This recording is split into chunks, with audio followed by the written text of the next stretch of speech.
नमस्कार विद्यार्थी आणि पालक मित्रांनो, मी अंकुश पाटील श्री छत्रपती अकॅडमी पुणेमध्ये आपला मनपूर्वक स्वागत करतो। आयुष कोर्सेसच्या सेंट्रल काउन्सिलिंगला सुरुवात झालेली आहे। आयुषमध्ये BAMS, BHMS, BUMSचा समावेश असतो।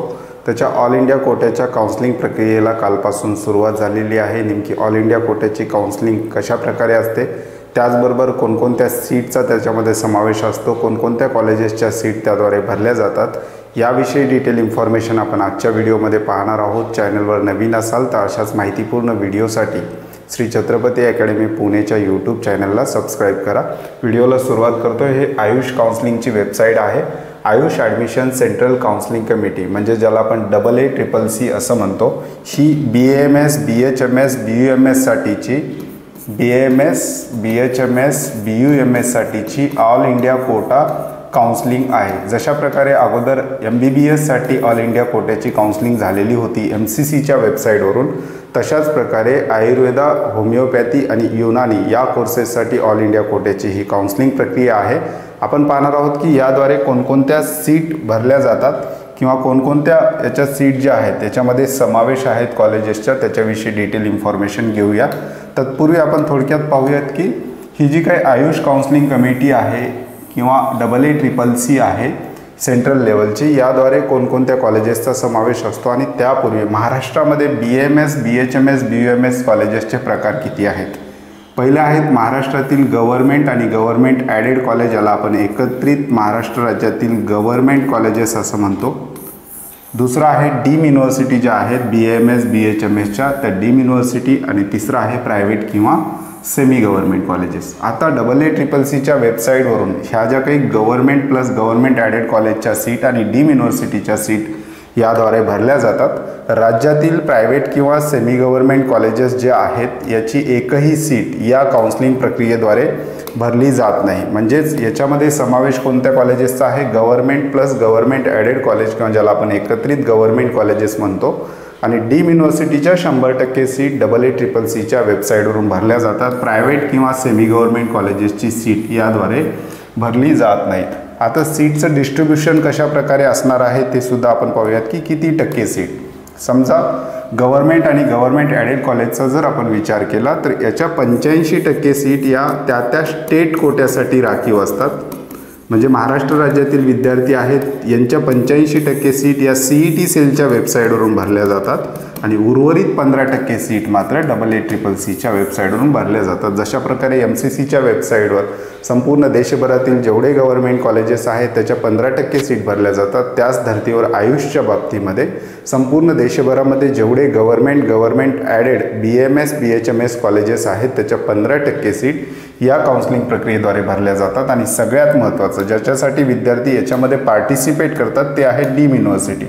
म्हणजे डीम युनिव्हर्सिटीच्या 100% सीट, म्हणजे ज्या विद्यार्थ्याला BAMS, BHMS डीम युनिव्हर्सिटीमध्ये करायचं आहे अशा विद्यार्थ्यांसाठी ही एक महत्त्वाची काउन्सिलिंग प्रक्रिया आहे। आणि यातला पहिला राऊंड हा अतिशय महत्त्वाचा असतो, कारण पहिल्या राऊंडला कट ऑफ थोडेसे कमी असतात। आता महाराष्ट्र राज्यातील विचार केला तर महाराष्ट्र राज्यातील विद्यार्थी कोणकोणत्या कॉलेजेससाठी हा फॉर्म भरू शकतात किंवा ज्या विद्यार्थ्यांना डीम युनिव्हर्सिटीमध्ये जायचं आहे त्यांच्यासाठी DY पाटील कॉलेजेसचे पुणे आणि मुंबई असे 2 BAMSचे डीम कॅम्पस आहेत। त्याच्यानंतर भारती विद्यापीठाचा पुणेचा कॅम्पस आहे BAMSसाठी।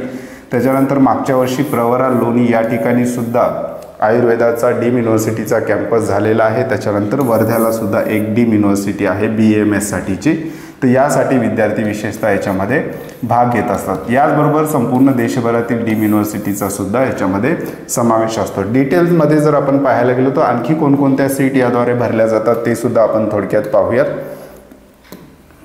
पहिला आहे 15% ऑल इंडिया कोटा, म्हणजे संपूर्ण देशभरातील ज्या काही गव्हर्नमेंट ॲडेड सीट आहेत त्याच्या संदर्भात त्यामध्ये BAMS, BSMS, BUMS, BHMS seat government added all state United territories, म्हणजे संपूर्ण देशभरातील जेवढे गव्हर्नमेंट ॲडेड कॉलेजेस आहेत BAMS, BHMS, BUMSचे त्यातल्या 15% सीट या काउन्सिलिंग प्रक्रियेद्वारे भरल्या जातात।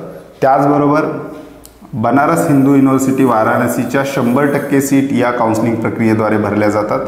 त्याचबरोबर 100% BAMS seat of ITRA Jamnagar Gujarat, हे सुद्धा एक रेप्युटेड कॉलेज आहे, याच्यासुद्धा 100% सीट याच्याचद्वारे भरल्या जातात। 100% BMS seats of NIA national institute of Ayurveda Jaipur Rajasthan, 100% BMS seat of NIA Panchkula, 100% BHMS seat of NIH national institute of homeopathy Kolkata आणि त्याचबरोबर सगळ्यात महत्त्वाचं जे आहे आपल्यासाठी डीम युनिव्हर्सिटीच्या 100% सीट याच्याद्वारे भरल्या जातात। आता ज्या विद्यार्थ्यांना नॅशनल इन्स्टिट्यूट ऑफ आयुर्वेदामध्ये शिक्षण घ्यायचं आहे, ज्याला आपण आयुर्वेदाचे एम्ससुद्धा म्हणतो, असे विद्यार्थी याच्यामध्ये पार्टिसिपेट करू शकतात किंवा संपूर्ण देशभरामध्ये BAMSसाठीचं जे काही टॉपचं कॉलेज आहे बनारस हिंदू युनिव्हर्सिटी वाराणसी या ठिकाणी ॲडमिशन घ्यायचं असेल तर विद्यार्थी या काउन्सिलिंग प्रक्रियेमध्ये भाग घेऊ शकतात। बाकी महाराष्ट्र राज्यातील जेवढे काही 22 गव्हर्नमेंट BMS कॉलेजेस आहेत सध्याच्या घडीला त्याच्या 15% सीट आणि तुम्हाला जर डीम युनिव्हर्सिटीमध्ये ॲडमिशन घ्यायचं असेल, DY पाटील असेल, भारती असेल, वर्ध्याचं असेल किंवा प्रवरा लोणीचं कॉलेज असेल, या ठिकाणी जर तुम्हाला ॲडमिशन घ्यायचं असेल डीम युनिव्हर्सिटी BMS किंवा BHMS त्यासाठी तुम्ही या काउन्सिलिंग प्रक्रियेमध्ये पार्टिसिपेट करू शकता। आता शेड्यूल कशा प्रकारे असणार आहे ते सुद्धा आपण थोडक्यात पाहूयात। पहिल्या राऊंडचं शेड्यूल आपण डिस्कस करूयात। पहिल्या राऊंडच्या रजिस्ट्रेशनला आत्ता सुरुवात झालेली आहे कालपासून, म्हणजेच 28 ऑगस्ट 2024 ते 2 सप्टेंबर 2024 दुपारी 2 वाजेपर्यंत विद्यार्थी हे रजिस्ट्रेशन करू शकतात आणि चॉईस फिलिंग जे आहे 29 ऑगस्टपासून सुरू होते तर 2 सप्टेंबरपर्यंत चॉईस फिलिंग होणार आहे। Processing of seat allotment 3 September ते 4 सप्टेंबरच्या दरम्यान होईल। Publication of result final result जो आहे 5 सप्टेंबर 2024 रोजी लागणार आहे आणि ज्या विद्यार्थ्यांना कॉलेजेस मिळतील पहिल्या राऊंडमध्ये त्या विद्यार्थ्यांसाठी 6 सप्टेंबर ते 11 सप्टेंबर कॉलेजला रिपोर्टिंग आणि जॉईनिंगसाठीचा वेळ दिलेला आहे। रूल्स जे आहेत ते तशाच प्रकारे आहेत, म्हणजेच यामध्ये सुद्धा पहिल्या राऊंडला फ्री एक्झिट आहे, त्याचबरोबर विद्यार्थी कॉलेज होल्ड करून अपग्रेडेशनला सुद्धा जाऊ शकतात किंवा फायनल ॲडमिशन घेऊ शकतात। रूल जे आहेत बाकी MCC काउन्सिलिंग प्रक्रियेला जे रूल होते त्याचप्रमाणे CET काउन्सिलिंग प्रोसेसला जे रूल आहेत त्याचप्रमाणे सगळे रूल्स इथे सुद्धा अप्लाय आहेत पहिल्या राऊंडसाठी। आता याच्यामध्ये जे काही कट ऑफ्स वगैरे विद्यार्थ्यांना पाहायचं असतील तर आमचा ऑनलाईन ॲप्लिकेशन आहे, त्याच्यामध्ये जाऊन एक ऑनलाईन काउन्सिलिंग कोर्स आहे, विद्यार्थी त्या ठिकाणी जॉईन करू शकतात। या ठिकाणी तुम्हाला सगळ्या कट ऑफच्या PDF त्याचबरोबर याच्यासाठीची ideal preference list state wise कॉलेजेसची आपण त्याच्यामध्ये दिलेली आहे। डिस्क्रिप्शन बॉक्समध्ये ॲपची लिंक आहे, त्या लिंकवर क्लिक करून विद्यार्थी आमचं ऑनलाईन ॲप्लिकेशन डाउनलोड करू शकतात, त्याच्यामध्ये रजिस्टर करून त्या ठिकाणी वेगवेगळे कट ऑफचे बुकलेट पाहू शकतात। त्याचबरोबर आयडियल प्रेफरन्स लिस्टसुद्धा विद्यार्थ्यांना आपण त्याच्यामध्ये अवेलेबल करून देत असतो। पुढे जाऊयात, फॉर्म भरण्यासाठी विद्यार्थ्यांना कशी फीस भरावी लागणार आहे किंवा कशा प्रकारे त्यांना पेमेंट करावं लागणार आहे। ज्या विद्यार्थ्यांना फक्त government all India quota government college, all India quota government aided college आणि सेंट्रल युनिव्हर्सिटीमध्ये पार्टिसिपेट करायचं आहे अशा विद्यार्थ्यांसाठी फॉर्मची fees unreserved EWS OBC NCL candidate असेल तर फॉर्मची फीस 1000 रुपये आहे। SC ST PWD असेल तर फॉर्मची फीस 500 रुपये आहे आणि डीम युनिव्हर्सिटी जे आहेत अशा विद्यार्थ्यांसाठी फॉर्मची फीस 5000 रुपये आहे। ही नॉन रिफंडेबल फीस आहे। आता याच्यासोबतच काही डिपॉझिटसुद्धा आहेत, म्हणजेच ही तर फक्त फॉर्मची फीस झाली, पण डिपॉझिटसुद्धा तुम्हाला भरावे लागणार आहेत। All India quota government colleges, all India quota government added colleges आणि सेंट्रल युनिव्हर्सिटीसाठी तुम्ही जर काउन्सिलिंग प्रक्रियेमध्ये भाग घेत असाल तर तुम्हाला 20,000 एवढं डिपॉझिट आहे आणि जर तुम्ही डीम युनिव्हर्सिटीसाठी भाग घेत असाल तर तुम्हाला 50,000 रुपये एवढं डिपॉझिट आहे। म्हणजे ज्या विद्यार्थ्यांना गव्हर्नमेंट ॲडेड त्याचबरोबर सेंट्रल युनिव्हर्सिटीज डीम युनिव्हर्सिटी करायचं नाही अशा विद्यार्थ्यांना 20,000 रुपये प्लस ही जी काही फीस आहे कॅटेगरी वाईज, ते ओपनचा विद्यार्थी असेल तर त्याला 21,000 रुपये भरावे लागतील। त्याचबरोबर SC ST PWD विद्यार्थी असेल त्याला 20,500 रुपये भरावे लागतील।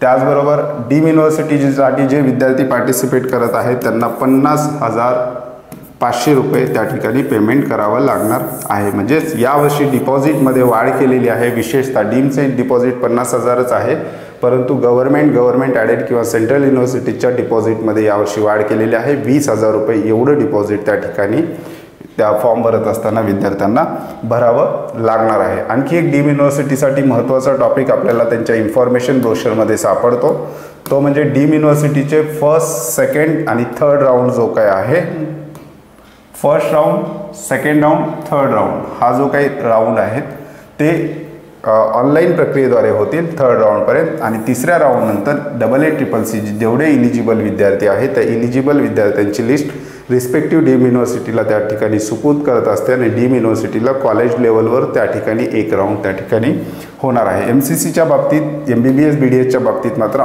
कसल्याही प्रकारचा ऑफलाईन राऊंड नाही, परंतु इकडे AACCमध्ये एक ऑफलाईन राऊंड फक्त डीम युनिव्हर्सिटीसाठी इथे होणार आहे. आता मेडिकल फिटनेस संदर्भात एक महत्त्वाचा टॉपिक आहे. जे मेडिकल फिटनेस सर्टिफिकेट आपण स्टेट कोट्यासाठी काढून ठेवलेलं आहे त्याच्यापेक्षा वेगळा फॉर्मॅट त्यांनी इथे दिलेला आहे. हा फॉर्मॅट आहे इन्फॉर्मेशन ब्रोशरमध्ये तुम्हाला हा फॉर्मॅटसुद्धा मिळणार आहे. तर या फॉर्मॅटमध्ये म्हणजे AACC ऑल इंडिया कोट्याच्या काउन्सिलिंग प्रक्रियेमध्ये BAMS BHMS BHMS BUMS किंवा आयुष कोर्सेस ज्याला आपण एकत्रित म्हणतो, याच्या ऑल इंडिया कोट्यातून कुठलीही सीट विद्यार्थ्याला मिळाली तर त्यांच्यासाठी अशा फॉर्मॅटचं मेडिकल फिटनेस सर्टिफिकेट आहे. हे इन्फॉर्मेशन ब्रोशरमध्ये आहे. AACCच्या वेबसाईटवर जाऊन विद्यार्थी त्या ठिकाणी पाहू शकतात. तर अशा प्रकारचं मेडिकल फिटनेस सर्टिफिकेट विद्यार्थ्यांना द्यावं लागेल. शॉर्टमध्ये सांगायचं झालं, ज्या विद्यार्थ्यांना संपूर्ण देशभरातील गव्हर्नमेंट कॉलेजेसच्या 15% सीट आयुषमध्ये भाग घ्यायचा आहे असे विद्यार्थ्यांनी, ज्या विद्यार्थ्यांचं टार्गेट डीम युनिव्हर्सिटीमध्ये BAMS करण्यासाठीचं आहे किंवा BHMS करण्यासाठीचं आहे, अशा विद्यार्थ्यांसाठी ही एक महत्त्वाची काउन्सिलिंग प्रक्रिया आहे. याच्यामध्ये प्रायव्हेट किंवा सेमी गव्हर्नमेंट कॉलेजेसचा समावेश यामध्ये होत नाही. डीम युनिव्हर्सिटीला विद्यार्थ्यांना कसल्याही प्रकारचे स्कॉलरशिप बेनिफिट मिळत नाहीत. संपूर्ण विद्यार्थ्यांना सारखीच फीस त्या ठिकाणी भरावी लागते आणि फुल फीसमध्ये विद्यार्थ्यांना त्या ठिकाणी ॲडमिशन घ्यावं लागतं. गव्हर्नमेंट ॲडेडमध्ये जर नंबर लागला तर त्या ठिकाणी तुम्हाला स्कॉलरशिप बेनिफिट मिळतील, परंतु डीम युनिव्हर्सिटीमध्ये तुम्हाला स्कॉलरशिप बेनिफिट मिळणार नाही. तर ज्या विद्यार्थ्यांना डीममध्ये BAMS करायचं आहे अशा विद्यार्थ्यांसाठी पहिला राऊंड हा अतिशय महत्त्वाचा आहे, कारण सेकंड थर्ड राऊंडला BAMS डीमचे जे काही कट ऑफ आहेत ते वेळोवेळी इन्क्रीज होत असतात, प्रचंड वाढ होत असते. त्यामुळे विद्यार्थ्यांनी पहिल्या राऊंडपासूनच या काउन्सिलिंग प्रक्रियेमध्ये भाग घ्यायला हरकत नाही. बाकी स्टेट कोट्याची जी काही काउन्सिलिंग आहे 85% स्टेट कोटा, या काउन्सिलिंग प्रक्रियेला फॉलो करतच पुढे जाणार आहे. जशा प्रकारे MBBS BDSसाठी ऑल इंडिया कोट्याची MCCची काउन्सिलिंग प्रक्रिया होती, त्याच धर्तीवर आयुष कोर्सेससाठी BAMS BHMS BUMSसाठीची ही एक महत्त्वाची काउन्सिलिंग प्रक्रिया आहे. ज्या विद्यार्थ्यांना याच्यामध्ये पार्टिसिपेट करायचं आहे अशा विद्यार्थ्यांसाठी डिस्क्रिप्शन बॉक्समध्ये वेबसाईटची लिंक दिली जाईल. त्या ठिकाणी विद्यार्थी डिटेल पाहू शकतात. सीट मॅट्रिक्ससुद्धा त्या ठिकाणी आलेलं आहे, ते सुद्धा पाहून घेऊ शकतात. त्यामुळे ज्या विद्यार्थ्यांना भाग घ्यायचा आहे अशा विद्यार्थ्यांनी लवकरात लवकर आपलं रजिस्ट्रेशन त्याच्यामध्ये करून घ्यायचं आहे. येणाऱ्या व्हिडिओमध्ये आपण BAMS डीमचे कट ऑफ, त्याचबरोबर गव्हर्नमेंट ॲडेडचे मागच्या वर्षीचे कट ऑफ काय होते याविषयी सुद्धा डिस्कस करणार आहोत. तुर्तास आजच्या व्हिडिओमध्ये आपण इथेच थांबतोय. पुन्हा भेटूयात आणखी एका नव्या आणि माहितीपूर्ण व्हिडिओमध्ये. धन्यवाद.